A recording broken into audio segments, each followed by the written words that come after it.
Bonjour, bienvenue au Carafé Cave, bar à vin et restaurant à Nantes.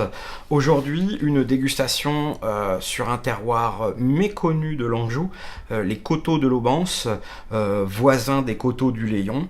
Issu 100% du cépage chenin sur les terroirs de l'Anjou noir, donc sur un terroir composé essentiellement d'ardoise et de schiste ardoisier, situé au sud et à l'est d'Angers.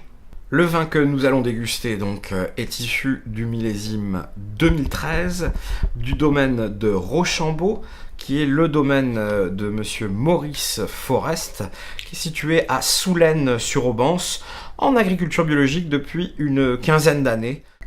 Alors comme ses cousins, son frère des coteaux du Layon, les coteaux de l'Aubance, issus à 100% du cépage chenin, sont issus de raisins très sucrés, vendangés un petit peu plus tard, en général aux alentours de mi-octobre, fin octobre, voire début novembre pour les plus patients. Les raisins de chenin sont attaqués par ce qu'on appelle la pourriture noble. C'est un champignon qui va boire l'eau du raisin et concentrer le raisin en sucre. C'est un des paramètres du terroir angevin. C'est un champignon qui apparaît quand on a des matins un petit peu brumeux, un petit peu humides, et puis des beaux après-midi un petit peu ensoleillés, comme on a dans la région angevine aux alentours de septembre, octobre chaque année.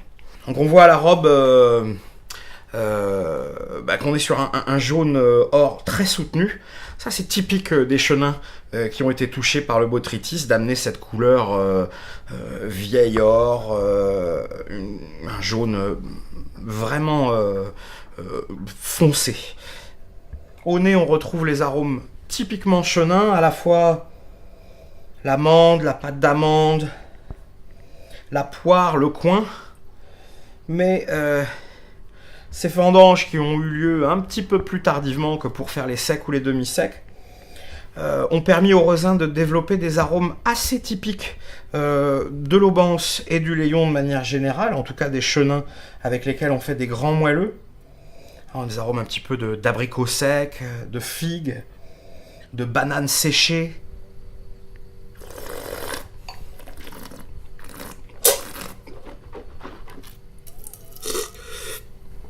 Alors on est indéniablement en présence d'un vin blanc moelleux.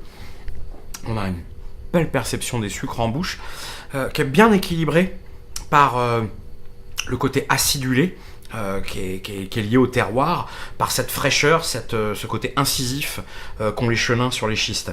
Ça crée un bel équilibre qui me fait un peu moi penser à l'ananas, c'est-à-dire qu'on a à la fois quelque chose de très sucré, mais qui est très digeste parce que ce n'est pas pâteux, parce qu'il est contrebalancé par une belle acidité, une belle fraîcheur qui rend le tout très gourmand. Alors c'est un 2013, c'est un vin relativement jeune, pourtant c'est déjà tout à fait prêt à boire, c'est assez gourmand. Ce qui est bien avec ce type de vin moelleux, c'est qu'on peut profiter, avoir beaucoup de plaisir à les déguster dans leur jeunesse, parce que ce sont des vins qui sont pleins de fruits et très gourmands. On a aussi la possibilité de les laisser vieillir une dizaine, voire une vingtaine d'années sans souci, puisque ce sont des vins qui vont très bien évoluer avec le temps.